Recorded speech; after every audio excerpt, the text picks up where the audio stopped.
we're going to jump right into the presentation and provide you some information.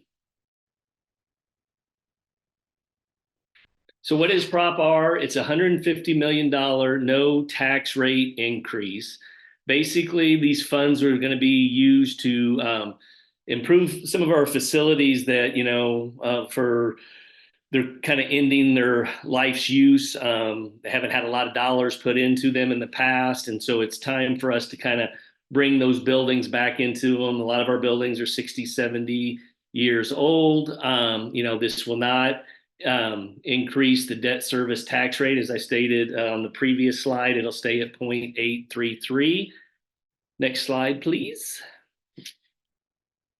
And so Prop R, basically, the projects that we want to do is, in this day and age, safety has to be at everything that we think about, in the forefront of our thoughts. And so not only safety of our buildings and, basically doing things like improving glass and alarms and technology to help us keep our student, staff, and our parents safe when they're in our buildings, is also traffic safety. A lot of our campuses, their site circulation is, it can be challenging at times, and many of you have said in those lines. And then also we have, some equal issues with gymnasiums at 3 of our elementaries. So Crestwood, Long, and Kennerly still have the Caffeinasium, where during lunchtime, when they have a PE class, that gymnasium gets reduced to a very small educational space. And so just kind of bringing that standard of a standalone gym like we have at Dressel, Sappington, and Concord. And then you all know that Truman, if you drive by it, just looking at it from the outside, needs lots of improvements. And then we have an opportunity to do something really exciting, designing some really amazing educational opportunities for our students by, one, keeping the history of the Farmers Club on the Concord site. We purchased that property during the pandemic, and we have an opportunity to really dive into the STEM world or the ag tech world and really expose our kids to, being a farmer today isn't about necessarily, you do have to get on a combine and have to harvest things, but the technology and science and engineering that goes into modern farming today is there's just so many careers and opportunities, and the science and the math that you have to learn to be in that industry is tremendous. And then things like on your house that aren't real exciting when you got to replace a roof or an HVAC system, things like that. So that's kind of an overview, and I'll talk a little more detail as we get later in the presentation about some of these and give you some specific examples of what we're talking about. So how much will Prop R cost? Again, it's a no tax rate bond issue. It will not increase the district's current debt service. I stated that earlier. It'll remain at 0.833. That's what it was when we passed Prop R in 2019. So it's been there, that same rate. And then why does Prop R, why doesn't it increase the tax rate? Because as you all know, our properties have been growing in assessed evaluation. Our county assessor assesses your property every other year. And so those have been going up.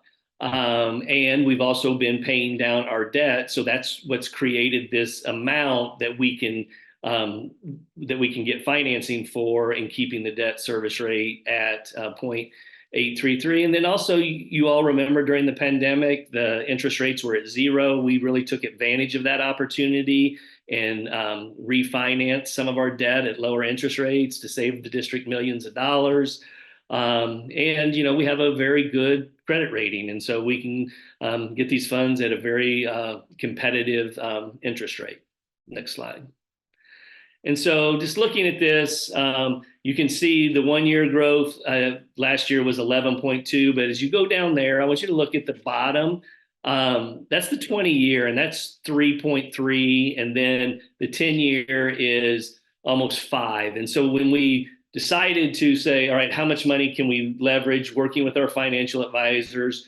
In the non-reassessment years, it's 3, and reassessment years, it's 4. And so that's kind of what we were looking at. And that's a pretty conservative growth on, what we think property values will be in our school district. But again, there's no guarantees, but it's a very conservative number. We could have been a little more aggressive with that 150 to get more than that 150, but we feel this is conservative. And then if Prop R doesn't pass, will the tax rate go down? It will, but it won't go down right now. If we did not take on any more debt, that tax rate of 0.833 would not go down until the year 2040. And if the voters approve Prop R on April 2nd, it only extends that by 5 years, and then you'll start to see it go down. And then this is just a reminder that we have the lowest residential tax rate in St. Louis County, and it's the lowest that it can be in the state of Missouri. The Hancock Amendment says that the rate is 2.75, and what we've been doing, we passed a levy I think it was right as we were getting into the Great Recession. This was before my time, and it put our levy up, I believe, right over $4 and some change. And so what's happening is your property values have began to increase. We've been rolling that down all the way down and below 275, but the Hancock Amendment says it has to be at 275. So we continue to do that. And what does it mean? It's just basically we can never collect more than, it's one or the other. If the assessed evaluation goes up by 3% and CPI was 4%, then we have to do the 3% or vice versa. We always have to take the lower of the two. And then this is our overall tax rate. You can look at that. But again, that 275. And then all of our other ones we would continue to roll those down. Our commercial is coming down, as well as our agriculture and personal property. Next slide. And then this is just to show you some of our neighboring districts and other districts in the area. If you look down at the bottom, us and Ladue are the only ones at 275, but it looks like Parkway is getting really close, and some of the other ones are as well, because again, as their property values have increased, they have to roll down their levy as well. Next slide. And if you want more information, we've put Joelle Scheibel and Beth Johnston, our Chief Communications Officer, had put together a wonderful frequently asked questions document. So if there's anything on there, if there's some question you have that isn't on there, please feel free to reach out to us and we will get the question answered. All right, so let's talk a little bit about our projects. So I did get into a little bit of detail around the Farmers Club.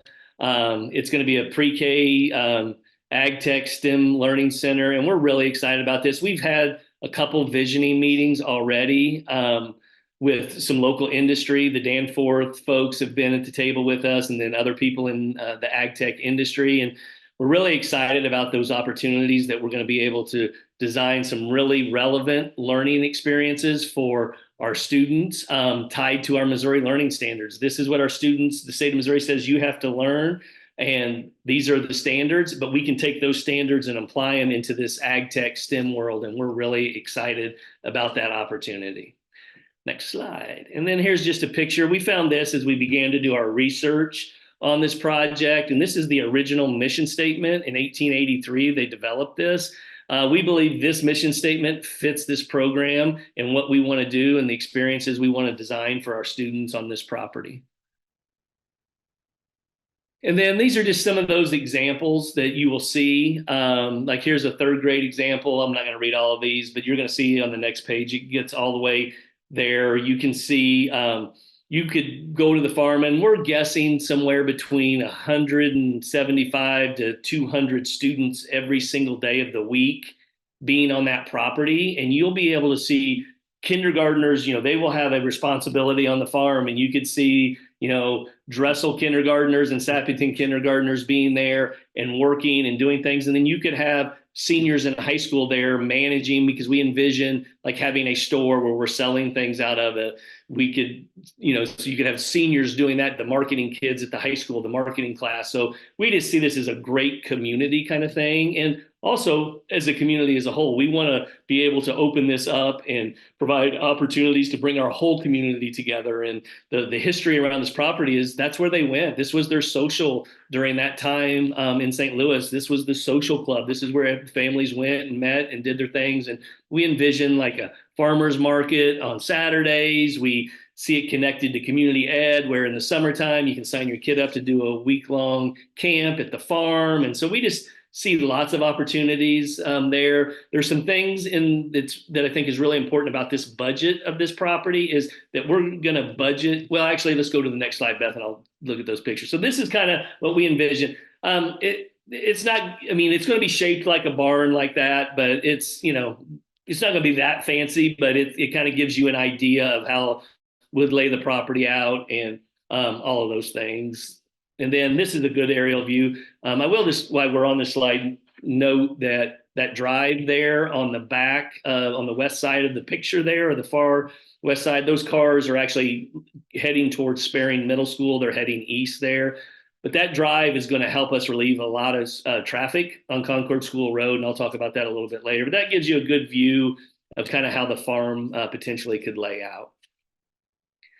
And then this slide, so as I mentioned, we are going to budget for what I call a normal brick and mortar building. Square footage would be the same, experiences still could be the same, but if we're able to, some people in the industry, there's lots of grant money out there to green buildings. So what we're going to do is budget this amount in grants and private donations. The more money we can get there, we want to add things. We want to make the building as green as possible. We would love to put a culinary type of kitchen in there where we host evening meals for our community that our community members can sign up, and our students are going to learn that the skill and the trade of hospitality and making food and preparing and doing all those things. So again, just the sky's the limit. We're still at a 30,000 foot view, but we're just really excited about the opportunities that our students can get with this project. And then these, the next projects we're going to talk about are just, I kind of talked about this. Overall safety is always so important. So when we passed Prop R in 2019, the standard was, to have a secure vestibule at every campus, because Dressel, Sappington, and Concord had those. So we added those. So with the high school iteration, we had a safety consultant who, worked on the project to redesign Sandy Hook Elementary. And so, the idea and the concept through these conversations is, we don't want our buildings to feel like prisons, but we want them to be really safe and really hard to get into. And so we brought a new level of standard of safety to our high school, and we want to implement that same level of safety in all of our buildings, like alarmed doors. So during the day, you've seen some of these incidents where back doors have been propped open and things like that. Well, the only door that wouldn't have an alarm on it would be the main front door, because we can buzz people in and out and people can come and go from there because we monitor that traffic. But like the side doors, if somebody propped one open, or it was somebody tried to get in and got in that way, an alarm would go off. So just giving people time, a lot of safety glass improvement. The kind of the standard is anything that's 6 feet and above, we want to put security film on, or actually change out that glass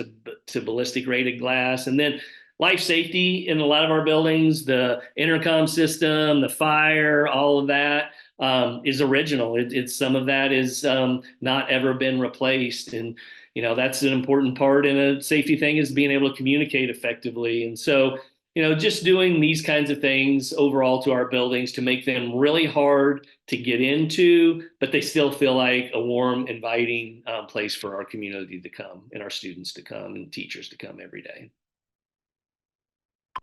And then these are just some pictures of site circulation. This is Sperring Middle School, and you can kind of look up there in the corner. I kind of refer to the Farmers Club property as kind of the Hunger Games over there. It's kind of the survival of the fittest when you get over there. So it's a little, it can be a little challenging at times. But if you remember that drive that I showed you on the Farmers Club picture, we're going to bring the parent traffic all the way. Beth, why don't you go ahead and go to the slide and we'll show them. So we're going to bring it. So if you look at this, that's on the left side of the screen there. That's the far west side of our property right there where Beth's cursor is. And so we're going to bring people onto the property there in a 2-lane kind of situation. And if you are a parent that's dropping off and want to make a left-hand turn on Concord School Road or make a left-hand turn on Tesson Ferry, you'll drop off in the front of the gymnasium area right there where Beth's cursor is, and then you'll have your options there. If you say, I need to make a right-hand turn, then we have communicated with the church next door that if the prop passes, they're going to grant us access onto their property. And so we'll create a drive and you'll drop off down in the commons in the morning. So we feel like that's really going to help just the overall circulation and safety. Anytime you can get parents off of surface streets and onto our property and separating bus traffic from parent traffic. If you see the bus loop, the buses would be up front and they would be there all by themselves. So safety traffic, this is some of our the 3 elementary schools where we're going to put the gymnasiums on, as well as Concord, so Crestwood and Long. And I'm going to highlight Crestwood here in a minute. That just kind of shows you how much traffic is on our surface streets. Next slide. So this is what we're going to do at Crestwood. As we stated earlier, we're going to put a separate gymnasium on, and you can kind of, Beth, if you take your cursor and kind of show them where that is, it's right there. That's where the new gymnasium is. And again, if you've ever been at Crestwood at pickup time, you come over the hill on Sappington Road and those cars are backed up on the surface road there. That's really dangerous. So we want to create a loop, and you can see it. It's right in front of the new gymnasium. We're going to bring our parents as far back on the property as we can, and then swing them all the way back up to the current cafeteria to drop off. That's going to get most of that traffic. That should get all that traffic off of Sappington Road. And then the buses would be up front there by themselves. You can see the bus loop there. Next slide. And then at our middle schools, at the top of this slide, these are things that we're going to do at both middle schools. And the one thing is repurposing our swimming pools into usable educational spaces. And so we're going to show you that here in a second on the next slide. And then down below on those bullet points, those are just things specific to each building. Next slide. And then these are some pictures of Truman. Truman, like I said, is it's almost as bad as the high school. The high school was in really bad shape in places, and this building is as well. You can see the main academic wing still does not have central air conditioning. Next slide. This roof is rusted out to the point, and that's over the swimming pool area right now. That has to be replaced, whether the prop passes or not. We've got to figure out that roof area. It's just dangerous, and those posts are holding that roof up right now. Next slide. This is the cafeteria again, roof issues, ceiling tiles that just started falling. And so it's just, it's time for us to give that part of the building and that overall building just kind of a facelift. Next slide. These are some other pictures of just the age and things that have happened over time. Here's the swimming pool. And then I think kind of see that's the Truman swimming pool that hadn't been used in several years. Next slide. This is just some old equipment as well there in these slides. You can see that. And then this is kind of, we've done some work at Truman in advance a little bit. We created a master facility plan. I'm going to talk about that towards the end. So this is some of the work. Go to the next slide, Beth. So, if you go back. I thought there was one more. So if you look, Beth, if you'll take your cursor and kind of show them where the new multi-purpose room is. So we're going to fill in the swimming pools at both middle schools and make them multi-purpose rooms with operable seating. If you've been in the new auditorium at the high school, that balcony seating is operable. So it can be out or it can be pushed back. So basically at the high school, I'll give you an example. That's a multi-purpose room at the high school. There's a wall that closes there, and they actually were given the practice ACT in there the other day because we only needed a close to 1,000-seat auditorium, 6, 7, 8 times a year. So to build a permanent balcony really wouldn't be the best use of our dollars. So we created it to be very flexible, and that's the way the pools will be. We'll fill those swimming pools in, and they'll have that same kind of seating so they can push it back and have a large area, or they can have an area where they can host up to, I think it's 260-ish people in there. So you could have class meetings in there. You could do small concerts in there. We'll put sound bafflings on the wall. So just really making that a flexible space to meet the needs of the buildings. And then elementary, I've kind of really talked about all of those, I believe. Yeah, so this is an example. I mentioned this at the beginning. So this is during lunchtime and how small the PE section gets. So half of the caffeinasium is used for cafeteria and the other half is for PE. And then the next slide shows you a standalone gym, and this is Dressel. The gyms proposed for Crestwood, Long, and Kennerly are the size of Sappington, which are a little bit smaller than Dressel and Concord's gym. They're just a little bit smaller. And then what are we going to do with the other half of the caffeinasium? So we're going to right size some educational spaces to service 5 to 10 kids at a time. If you walk into some of our buildings, and some of you parents may have kids that are in these spaces, that you walk in, it's a regular classroom, but then there's 3 or 4 teachers in there with dividers sitting at tables trying to work with different students, whether that's reading or SSD teachers working with our students. So what we want to do is, one, that'll free up regular sized classrooms for any potential growth that we may have in that building, but it also gives those teachers privacy in these smaller spaces and gives them the opportunity to be more effective teaching our students in a classroom designed for working with 5 to 8 to 10 students. And then the master facility plan, we started these conversations on these projects. Literally, it was we started in I think it was January, maybe even the fall of 19. We had passed Prop R in the spring of 19. And I think it was the fall, we started having our first meetings to talk about creating a master facility plan for each campus. And we kind of finished up kind of 30,000 foot view kind of concepts and ideas right before COVID. Actually, I remember we had a meeting late February, and then we had that. So we've been really thinking and planning for this for the last 4 or 5 years, thinking about what was going to be next, because we knew our buildings were going to they're getting to be 60, 70, and some of them 75 years old, and it's time to kind of rework them. They're kind of getting at the end of their life, but if the prop passes, these facilities are going to be in really good shape for another 50, 60, 70 years if we take care of them. And then what happens if Prop R doesn't pass?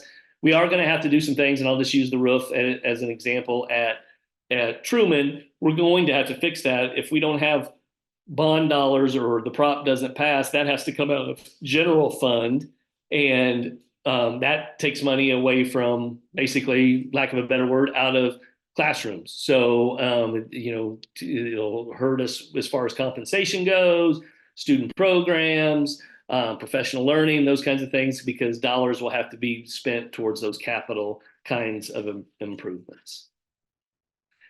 And then we just really encourage you and ask you to get out and vote on April 2nd. And so I really appreciate you guys joining us tonight. Sorry for my little pause that I had to let my dog out. So I hope you guys all have a great rest of your evening. And again, we really hope you get out to the polls on April the 2nd. Thanks.